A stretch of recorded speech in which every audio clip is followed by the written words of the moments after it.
Today we will do the chapter 6. This is Jodie's phone. This chapter is written by Marjorie Kinnan Rawlings. She born in Washington, USA, and she awarded with Pulitzer Prize. Now, next we will start with Before you read. Before you read. Often, instead of rushing to the doctor to treat a small cut or a burn, we find quick and effective cures using things available at home. Can you think of some such home remedies for a cut on your knee, a burn on your arm, a bee sting? In this story, Jodie's father has been bitten by rattlesnake.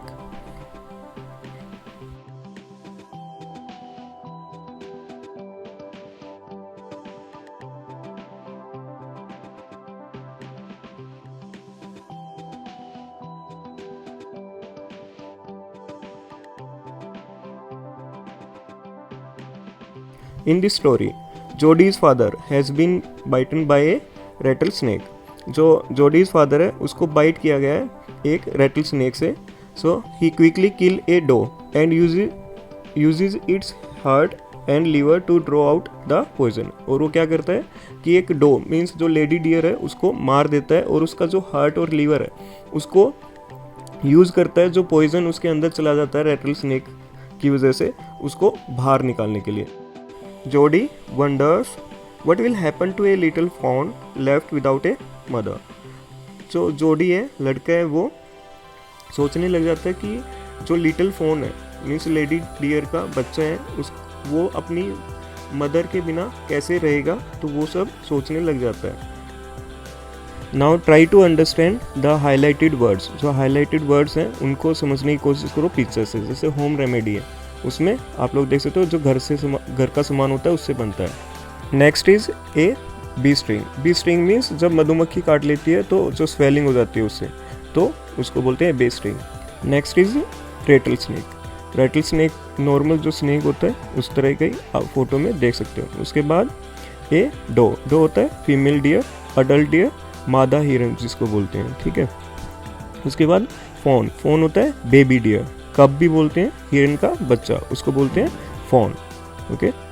Next is अब हम चलते हैं एक extra question पे जो आप लोगों को लिखना है. इसमें आप लोगों को बताना है कि when and why does Jody's father need a remedy. Remedy क्यों चाहिए थी जोडीज फादर को, कब चाहिए थी और क्यों चाहिए थी. पेनी. पेनी है जो जोडीज के फादर हैं, पेनी उनका नाम है. Is bitten by a poisonous rattlesnake. Instead of going to a doctor, he kills a doe and uses her liver to draw out the poison. Now we will start the chapter from the part 1. In part 1, Jodie allowed his thoughts to drift back. Drift back का मतलब होता है recall करना, return means पीछे जाके उसके बारे में सोचना. To the phone. phone के बारे में means baby deer के बारे में. He couldn't keep it out of his mind. वो अपने माइंड से बाहर ही नहीं निकाल पाता है उस चीज़ को. He had held it in his dreams in his arms. वो ऐसे सोचता है कि वो उसको अपने सपनों में भी और इवन वो अपने हाथ में आर्म्स में पकड़े हुए है. He slipped from the table and went to his father's bed side. Bed side होता है जो बाय नियर प्लंग के पास. ठीक है. उसके जो फादर है उसके प्लंग के पास जाता है वो. और जो उसके फादर का नेम क्या है पेनी. पेनी ले एट रेस्ट. वो रेस्ट कर रहे हैं, उसके फादर जो है वो रेस्ट कर रहे हैं. His eyes were open and clear but the pupils were still dark and dilated. Dilated का मतलब होता है ग्रो, थोड़ा सा बढ़ जाना, वाइडर हो जाना. ठीक है. तो पेन जो his eyes were open and clear तो उसकी आंखें जो थी वो ओपन थी, क्लियर थी. बट उसकी जो पपिल जो आप लोग डार्क आप लोग देखते हो आइज में वो डार्क थी और डायलेटेड मीन्स वाइडर हो रखी थी. Jody said how are you feeling pa. वो बोलता है अपने पापा को how are you feeling means तुम आपको कैसा लग रहा है pa. Just fine son. All death has gone thieving. Thievings का मतलब होता है चोरी करना. ठीक है. मीन्स बार बार बचना. एज वेयर मीन्स वो और कहीं चली गई है अब जो डेथ है उससे बच के वो जो डेथ थी जो मेरे को लेने आई थी वो और कहीं चले गया। But wasn't it A close save. Close save का मतलब होता है वही सेम एस्केप करना या बाल बाल बचना, ठीक है, डेथ से। I agree, Penney said. Penny बोलता है I am proud of you boy, the way you kept your head and did what was needed. कि I am proud of you, मैं तुमसे बहुत खुश हूँ और जो तुमने किया, जब तुम्हारी जो चीज़ें ज़रूरत थी उस हिसाब से जो तुमने किया, I am proud of you. Pleased है, हैप्पी है। जो इम्पोर्टेंट हाईलाइटेड वर्ड्स हैं उनको साइड में लिखा हुआ है तो आप लोग वहाँ से नोट कर सकते हो। Now we will start with the second page. जो इसी चैप्टर का जो सेकेंड पेज है उसमें पा यस सन, वो अपने पा को बोलता है यस सन। जवाब मिलता है उनको यस सन। पा डू यू रिकलेक्ट। रिकलेक्ट का मतलब वही याद करना, उसको रिमेंबर करना। The doe and the fawn, वो अपने पा से पूछता है कि तुम्हें वो याद आ रहा है जो दो थी, लेडी डियर थी वो, और जो फ़ोन उसका बच्चा था। I can never forget them, the poor doe saved me, that is certain. तो उसके पा बोलते हैं कि मैं उन्हें कभी नहीं भूल सकता हूँ, जो पुअर डो थी मीन्स लेडी डियर थी, उसने मेरी जान बचाई थी, तो मैं उन्हें कभी नहीं भूल सकता। पा द फोन में बी आउट देयर येट, वो बोलता है कि जो उसका बच्चा है वो आउट है, कहीं पे बाहर है, और it might be hungry and very scared, और वो मे बी बहुत ज़्यादा भूखा होगा और वेरी स्केर्ड। स्केर्ड का मतलब होता है अफ्रेड, डरा हुआ। तो आई suppose so pa, I am a big boy now and don't need to drink milk. तो वो बोलता है कि I am a big boy now, कि मैं अब बड़ा हो गया हूँ और अभी मुझे दूध पीने की ज़रूरत नहीं पड़ती है। तो वाई डोंट आई गो, कि मैं क्यों नहीं जाता हूँ, and C if I can find a phone, कि और जो फ़ोन है, जो लेडी डियर है उसका जो बच्चा है उसको ढूंढ लाता हूँ, एंड ब्रिंग इट हेयर, और उसको यहाँ ले आता हूँ अपने घर, एंड रेज इट। रेज का मतलब यहाँ पे है केयर फॉर, मतलब पालना, उसको यहाँ पे पाल लेंगे उसको। पेनी ले क्वाइट, पेनी है जो उसके फादर हैं वो चुप रहते हैं लेटे हुए, and staring at the ceiling, और जो छत है उसको देखते रहते हैं। बॉय यू हैव गोट मी हैम्ड इन। हैम्ड इन मतलब होता है ट्रैप करना, घेरा होना, मतलब घेर लेना उसको। तो उसके फादर को लगता है कि अब उसको पास कुछ नहीं है कि वो क्या बोले, क्या जवाब दे उसके बॉय को। It wouldn't take much to raise it pa. फिर वो बोलता है कि बहुत ज़्यादा चीज़ें ज़रूरत नहीं है उसको रेज करने के लिए पा। It will soon start eating leaves, और वो थोड़े टाइम बाद लीव्स खाना स्टार्ट कर देगा। और एक्रोन्स एक टाइप का बीज होता है जो वो खाना स्टार्ट कर देगा। You are smarter than boys of your age. तो उसके फादर बोलते हैं कि यू आर स्मार्टर, आप बहुत ज़्यादा बुद्धिमान हो जो तुम्हारी एज के बॉयज़ हैं उनसे। We took its mother and it wasn't to be blamed. हमने उनकी जो मदर है उसको लिया है तो उसको ब्लेम नहीं करना चाहिए। And surely it seems ungrateful to leave it to starve. Ungrateful means thankless, means उसको हम थैंक नहीं कर रहे हैं और उसको हम छोड़ दिया है स्टार्व करने के लिए। स्टार्व मतलब भूखा रखने के लिए या सफ़र करने के लिए। Son I can't say no to you.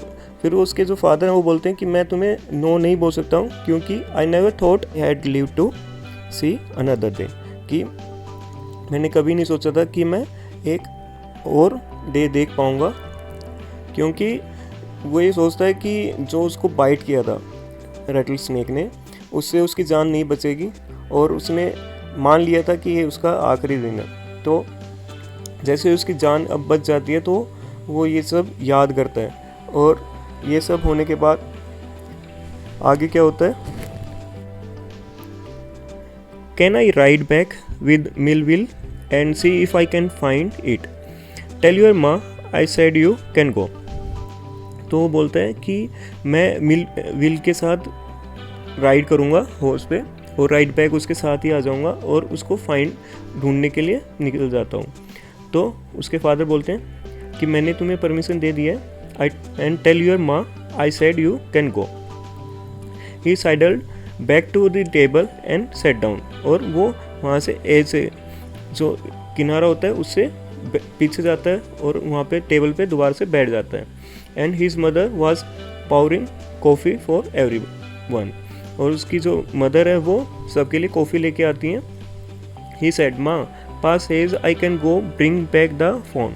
तो वो बोलता है अपनी मदर को कि पा ने बोल दिया है कि मैं जो फ़ोन है उसको वापस लेके आ सकता हूँ। She held the coffee pot in mid air. जो कॉफ़ी पॉट वो लेके आती हैं, जिसमें कॉफ़ी लेके आती हैं, उसको मिड एयर में ही रख लेती हैं वो। What phone? वो फिर पूछती हैं उससे कि व्हाट फ़ोन, कौन सा fawn? The fawn belonging to the doe we killed. वो बताता है कि जो फ़ोन जिसकी जो मदर है उसको हमने मारा था। We use the doe's liver to draw out the poison and save pa. और वही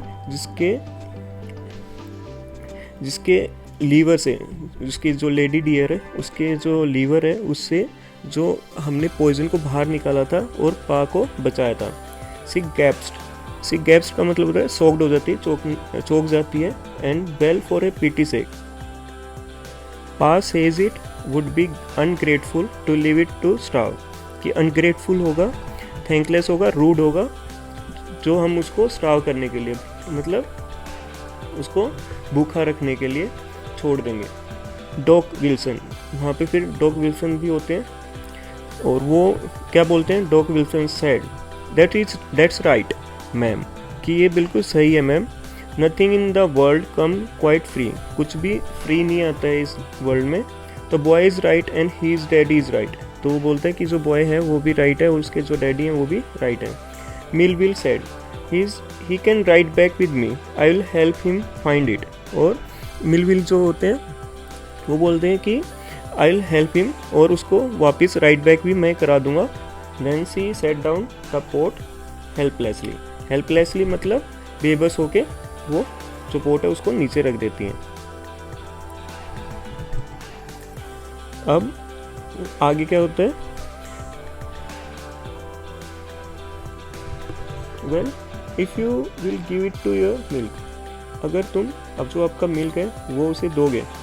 we have got nothing as to feed it, या हमारे पास कुछ भी नहीं बचेगा जो हम फीड उसको दे पाएँ।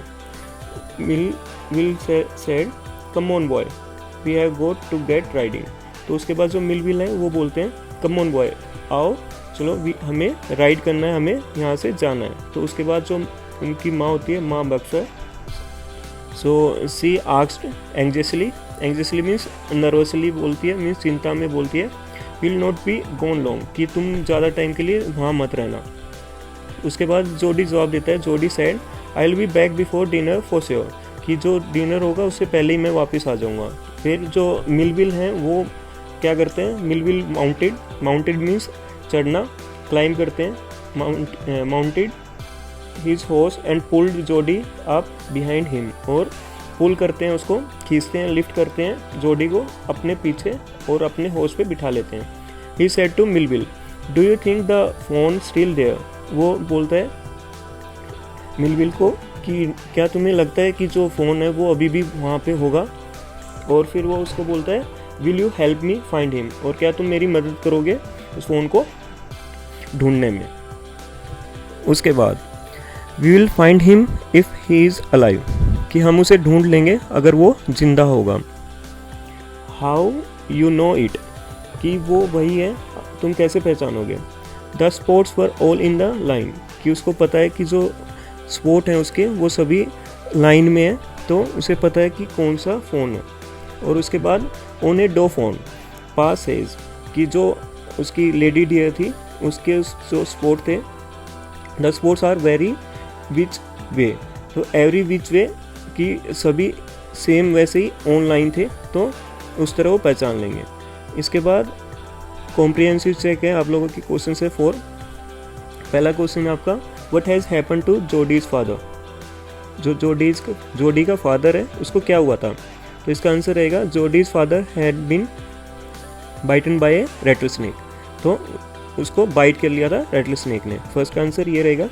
How did the doe save Penny's life, Penny की लाइफ कैसे बचाता है जो डो है वो lady dear.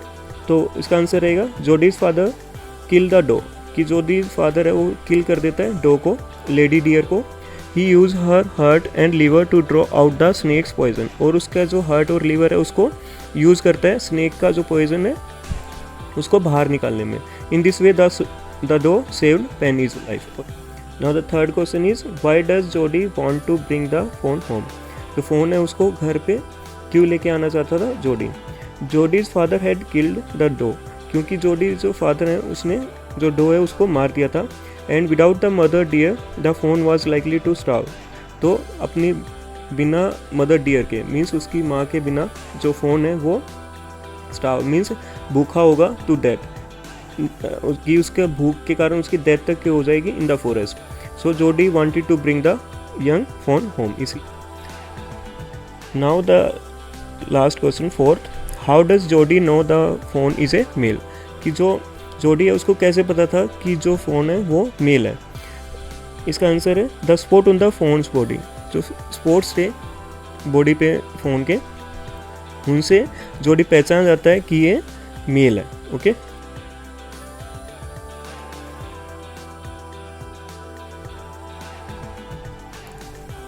Thanks for watching.